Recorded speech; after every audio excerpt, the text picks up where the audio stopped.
제25화 거위는 불타지만 백조가 되어 돌아오리라. 얀 후스.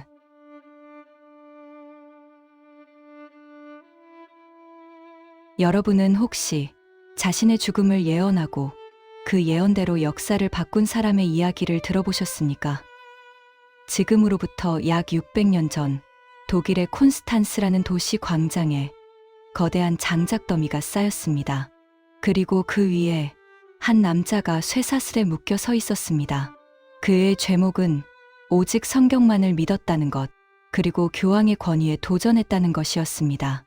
집행관이 횃불을 들고 다가오자 그는 두려워하기는커녕 군중들을 향해 큰 소리로 외쳤습니다. 너희가 지금은 거위 한 마리를 불태워 죽이지만 100년 뒤에는 태워 죽일 수 없는 백조가 나타날 것이다. 너희는 그 백조의 노래를 듣게 될 것이다.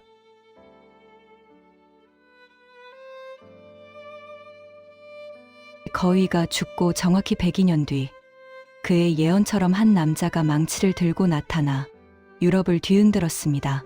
그가 바로 마틴 루터였습니다. 루터는 훗날 이 이야기를 듣고 무릎을 치며 말했습니다. 그가 말한 백조가 바로 나였구나. 불 속에서 타오르면서도 미래의 승리를 확신했던 체코의 영웅, 죽음조차 막을 수 없었던 진리의 사자. 오늘 우리는 종교개혁의 새벽을 깨운 순교자 얀 후스의 비장하고도 거룩한 마지막 순간을 만나러 갑니다.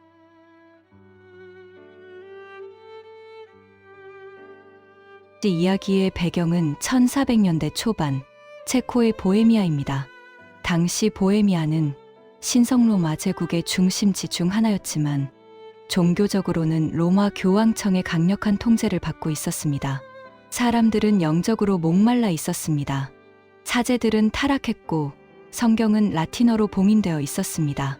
교회는 백성들의 영혼을 돌보는 대신 세금을 걷는데 혈안이 되어 있었습니다. 이때 프라하의 베들레헴 채플이라는 작은 교회에 젊은 설교자가 부임했습니다. 그의 이름은 얀 후스였습니다.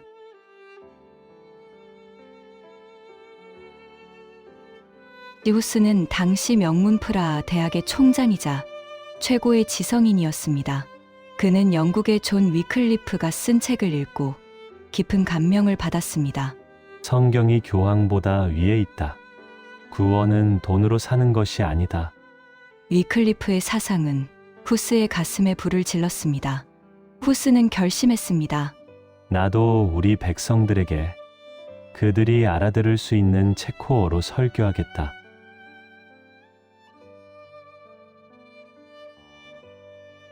당시로서는 파격적인 일이었습니다. 설교는 무조건 라틴어로 해야 한다는 것이 교회의 법이었습니다. 하지만 후스는 강단에 서서 체코어로 하나님의 말씀을 쏟아냈습니다. 여러분, 하나님은 성당의 화려한 건물이 아니라 여러분의 마음속에 계십니다. 면죄부를 사지 마십시오. 회개는 돈으로 하는 것이 아닙니다. 예수님의 피로 하는 것입니다. 그의 설교는 폭발적이었습니다. 프라하 시민들은 구름대처럼 몰려들었습니다. 서민들뿐만 아니라 귀족들, 심지어 왕비까지도 그의 설교를 듣기 위해 찾아왔습니다. 베들레헴 채플은 매주 3,000명이 넘는 사람들로 가득 찼습니다.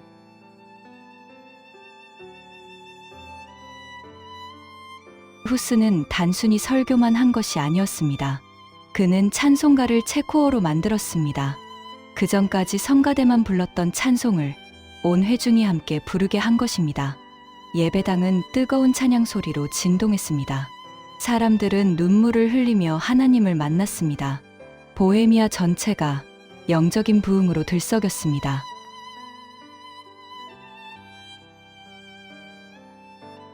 하지만 로마 교황청은 이를 갈았습니다. 감히 일개 신부가 교황의 권위에 도전해? 게다가 천박한 체코어로 설교를 해?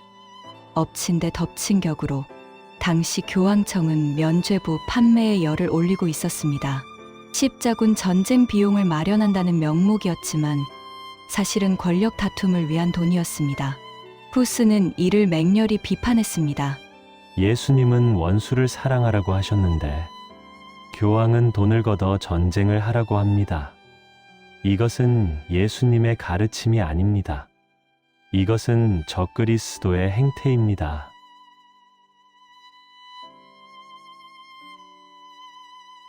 결국 교황은 후스를 파문했습니다. 그리고 프라하시 전체에 성무 금지령을 내렸습니다. 즉, 후스를 쫓아내지 않으면 프라하에서는 결혼식도, 장례식도, 세례식도 할 수 없게 만든 것입니다. 시민들이 동요하자 후스는 결단을 내렸습니다.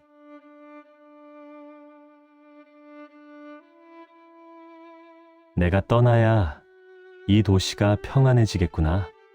그는 프라하를 떠나 시골로 들어갔습니다. 하지만 그의 입을 막을 수는 없었습니다. 그는 숲속에서 들판에서 농부들을 모아놓고 설교를 계속했습니다.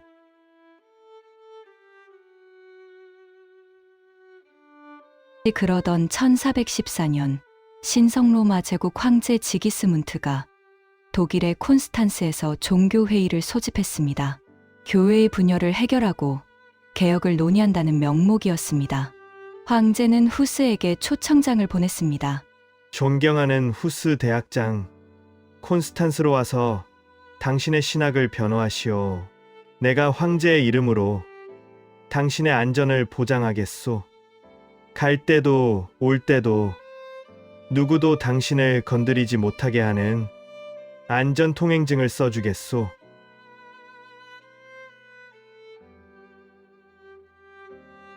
후스의 친구들은 말렸습니다. 절대 가면 안 됩니다. 저들은 당신을 죽일 것입니다.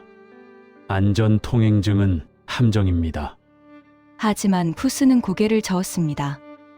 아니요. 이것은 기회입니다. 전 유럽의 지도자들이 모인 곳에서 나의 믿음을 증명하고 교회의 개혁을 호소할 수 있는 기회입니다. 내가 가지 않으면 진리는 영영 묻힐 것입니다. 그는 죽음을 각오하고 콘스탄스로 향했습니다.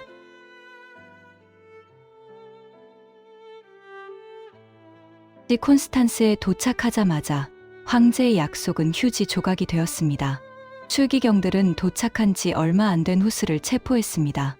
이단에게 한 약속은 지킬 필요가 없다. 이것이 그들의 논리였습니다. 후스는 도미니크 수도원의 지하 감옥에 갇혔습니다. 그곳은 바로 옆에 하수구가 흐르는 악취가 진동하는 곳이었습니다. 빛 한 줌 들어오지 않는 캄캄한 독방에서 그는 쇠사슬에 묶인 채 병들어갔습니다. 이가 들끓고 열병에 시달렸지만 그는 기도를 멈추지 않았습니다.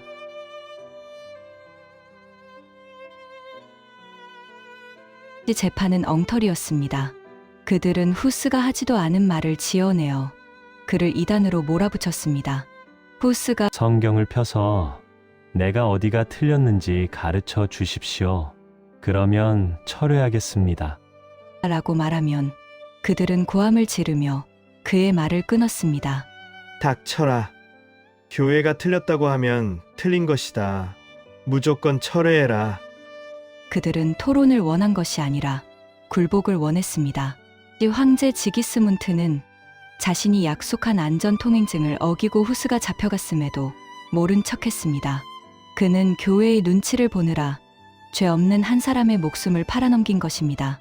후스는 감옥에서 황제의 배신에 피눈물을 흘렸지만 원망하지 않았습니다. 그는 감옥에서 쓴 편지에 이렇게 남겼습니다. 나는 황제를 신뢰했지만 그는 사람일 뿐이었다. 오직 하나님만이 나의 피난처시다.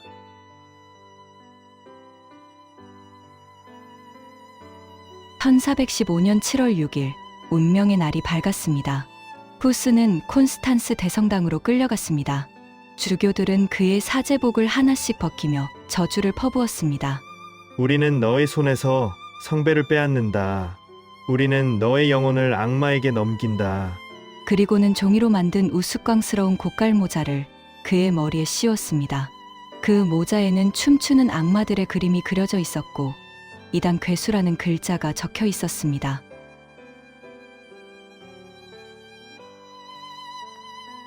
후스는 그 모자를 쓰고 담담하게 화영장으로 걸어갔습니다. 길가에는 수많은 구경꾼들이 모여 있었습니다. 화영장은 시 외곽의 들판이었습니다. 장작더미가 높이 쌓여 있었고 굵은 기둥이 서 있었습니다. 병사들은 후스를 기둥에 묶고 목까지 장작을 쌓아 올렸습니다. 집행관이 마지막으로 물었습니다. 지금이라도 철회해라. 그러면 살려주겠다.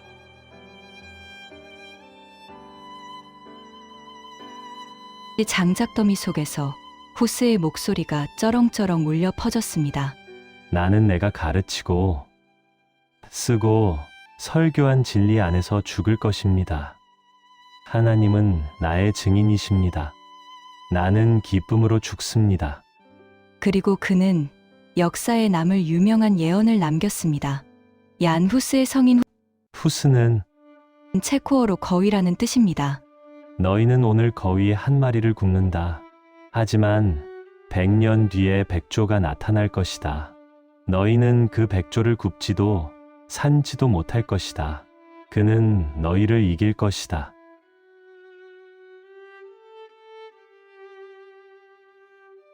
이 불이 붙여졌습니다. 매캐한 연기와 뜨거운 화염이 후스의 몸을 감쌌습니다. 사람들은 그가 비명을 지를 것이라고 생각했습니다. 하지만 불길 속에서 들려온 것은 찬송가였습니다. 다윗의 자손 예수여, 나를 불쌍히 여기소서. 그는 3번 찬송을 불렀고 불길이 그의 얼굴을 덮치자 조용히 고개를 떨구었습니다. 그의 육체는 잿더미가 되었습니다. 교회는 그의 흔적을 완전히 없애기 위해 그 재를 싹싹 긁어모아 라인 강물에 쏟아버렸습니다. 위클리프 때와 똑같은 짓을 한 것입니다. 그들은 강물이 재를 씻어가면 후스의 사상도 사라질 것이라 믿었습니다. 하지만 그것은 착각이었습니다. 라인 강물은 흘러서 바다로 갔고 후스의 죽음은 전 유럽으로 퍼져나갔습니다.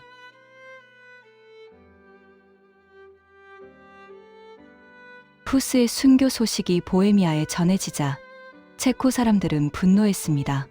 우리의 영웅을 죽였다. 황제와 교황이 우리를 모독했다. 그들은 무기를 들고 일어났습니다. 이것이 바로 후스 전쟁입니다. 그들은 후스의 상징인 성배를 깃발에 그리고 교황청의 군대와 맞서 싸웠습니다. 농민들이 낫과 도리깨를 들고 싸웠지만 정규군인 십자군은 그들을 이기지 못했습니다. 후스의 정신이 그들을 지키고 있었기 때문입니다.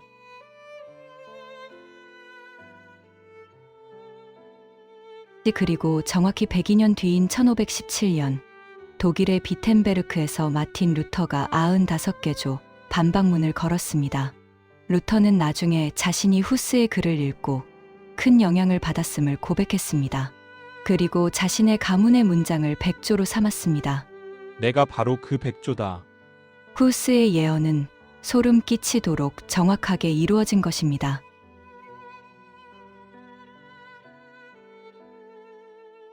사랑하는 여러분, 얀 후스의 이야기가 오늘 우리에게 주는 울림은 무엇입니까? 첫째, 타협하지 않는 진실입니다. 그는 거짓 맹세를 하고 살 수도 있었습니다. 그냥 철회한다고 말만 해. 마음속으로는 안 그러면 되잖아. 하지만 그는 알았습니다. 한 번의 거짓말이 영혼을 죽인다는 것을요. 그는 목숨을 버릴지언정 양심을 버리지 않았습니다.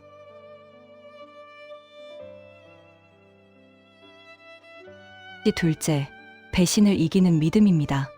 황제의 안전통행증은 거짓이었습니다. 세상의 권력은 언제나 우리를 배신할 수 있습니다.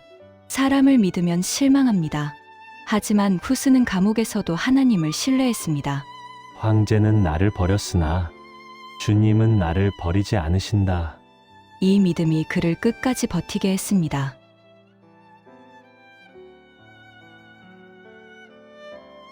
셋째, 미래를 보는 눈입니다. 그는 불타 죽어가면서도 실패라고 생각하지 않았습니다. 그는 100년 뒤를 보았습니다.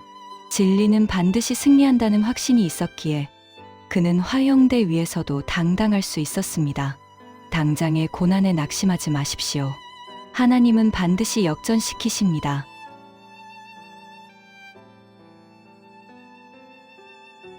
오늘 밤 600년 전 콘스탄스의 광장에서 타올랐던 그 불꽃을 기억하십시오.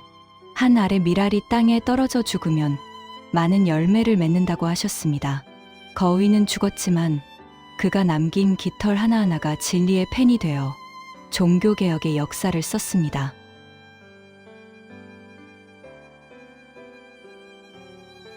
거위는 불탔지만 백조가 되어 돌아오리라. 죽음을 넘어선 얀 후스의 위대한 예언, 가슴 벅차게 들으셨나요? 진리를 위해 타협하지 않는 용기를 배우고 싶다면 구독과 좋아요 버튼을 눌러 마음을 다져주세요.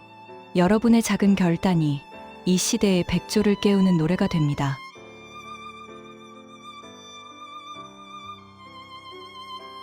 다음 시간에는 제26화 스위스 취리히에서 성경 강해를 시작하며 사순절 기간의 소시지를 먹는 파격적인 사건으로 종교개혁의 신호탄을 쏘아 올린 군종 신부 출신의 개혁자 울리 쯔빙글리의 이야기를 만나보겠습니다.